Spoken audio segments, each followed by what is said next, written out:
sobre evangelização, tá?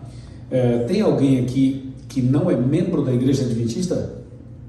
Só para eu saber, ok? Tá bom. Então todos que estão aqui são membros da Igreja Adventista. Excelente.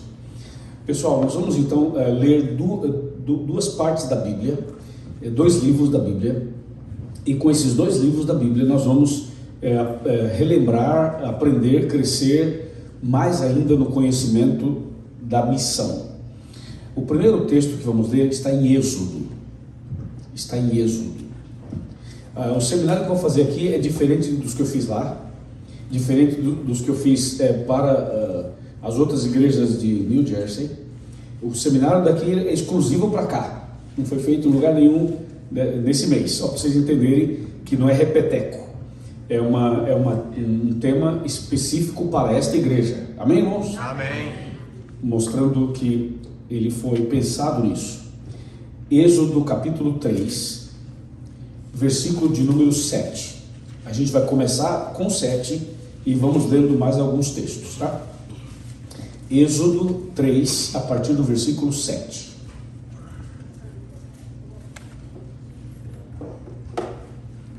Todo mundo achou? Amém? Amém. Êxodo 3, verso 7. Diz assim: Disse ainda o Senhor, certamente vi a aflição do meu povo que está no Egito. Guarda essa palavra, aflição.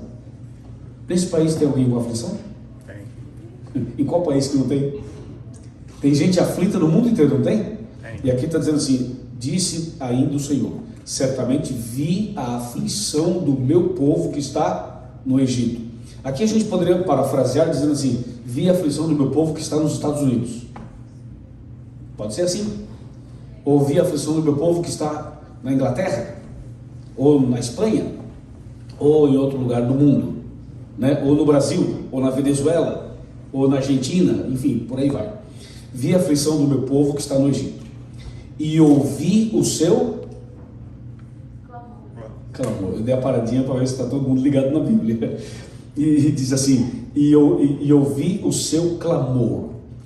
Você sabe que aqui já tem um ponto interessante. Primeiro, Deus está dizendo que ele viu a aflição do povo. O povo estava aflito. Mas o que o povo fazia na hora da aflição? Clamava. Qual que é a diferença de clamar, orar e rezar? Rezar é você decorar uma oração e repeti-la. Orar é a oração comum como a gente faz. Clamor é quando você ora passando por um momento muito difícil e você não faz uma oração convencional, você grita, não é grita no volume, é grita no peito, na alma, por dentro. É o gemido, é aquela madrugada que está difícil, é aquela situação que não tem solução. Então é quando você ora com clamor, quando você abre, rasga o coração perante Deus e até chora, dependendo do caso, e, enfim.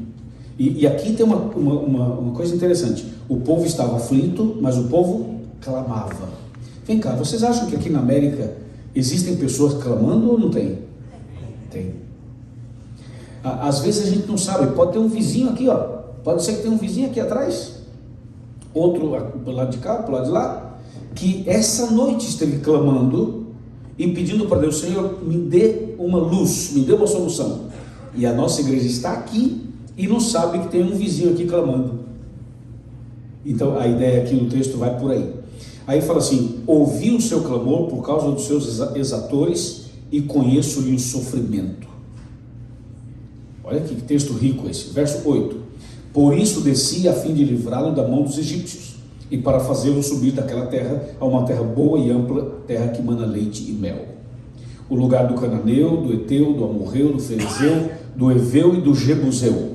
Agora verso 9: pois o clamor, de novo, né? O clamor dos filhos de Israel chegou até mim. Para um pouquinho aí, senhores, olhem para mim aqui um minuto. Isso, olhem para mim. Aqui tem uma lição para nós. Quando nós oramos, quando nós clamamos, Deus ouve. Se você observar o verso 9, fala assim: o clamor de Israel chegou até mim. Nós não podemos ter nenhuma dúvida de que o nosso clamor chega até Deus. Porque na hora do problema, a nossa tendência é achar que Deus não está ouvindo. Mas o texto afirma que Deus ouve. O clamor dos filhos de Israel chegou até mim, e também vejo a opressão com que os egípcios os estão oprimindo. Bom, eu gastei um tempinho lendo e já fazendo alguns comentários pelo seguinte: esse aqui é o contexto em que Israel estava no Egito. Você lembra que o povo de Israel viveu no Egito como escravo por muitos anos, correto?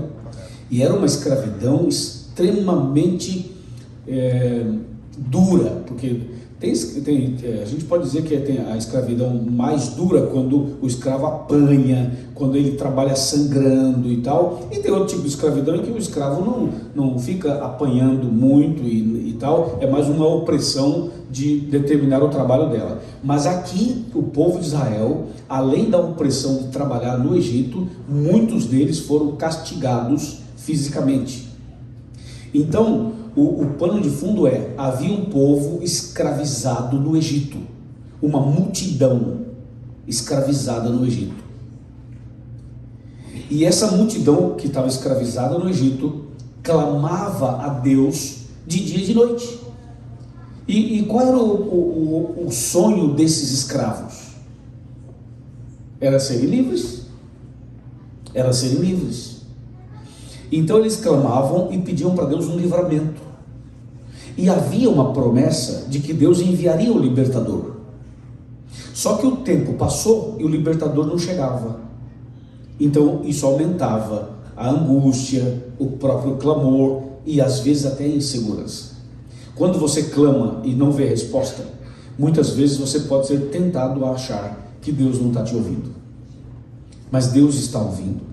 Então, dentro desse contexto aqui, vem o verso 10. Olha o verso 10.